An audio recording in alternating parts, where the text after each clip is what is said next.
दिल्ली या ठिकाणी संयुक्त किसान मोर्चाच्या नेतृत्वाखाली वर्षभर चाललेल्या ऐतिहासिक शेतकरी आंदोलनाच्या बद्दल अत्यंत आक्षेपार्ह अशा प्रकारचं वक्तव्य कंगना रणावत यांनी केलेलं आहे। दिल्ली येथील आंदोलनाच्या मागे चीन होतं, देशामध्ये बांगलादेश सारखी परिस्थिती निर्माण करण्याचा डाव या आंदोलनामागे होता आणि येथील आंदोलनामध्ये महिलांवर अत्याचार झाले अशा प्रकारचं वक्तव्य कंगना रणावत यांनी केलेलं आहे। त्यांनी स्वातंत्र्य युद्धाच्या बद्दल सुद्धा यापूर्वी अशाच प्रकारची बेताल वक्तव्य केलेली होती।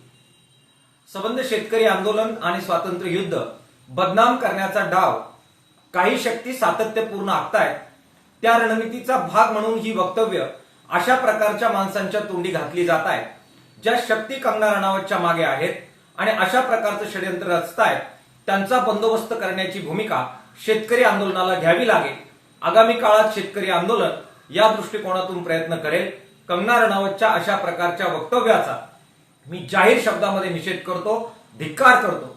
कंगना रणावत यांनी तातडीने माफी मागावी आणि त्यांना खासदारकीचं तिकीट देणाऱ्या शक्तींनी सुद्धा याबद्दल तातडीने आपली भूमिका स्पष्ट करावी, अशा प्रकारची मागणी किसान सभेच्या वतीने आम्ही करतो आहोत।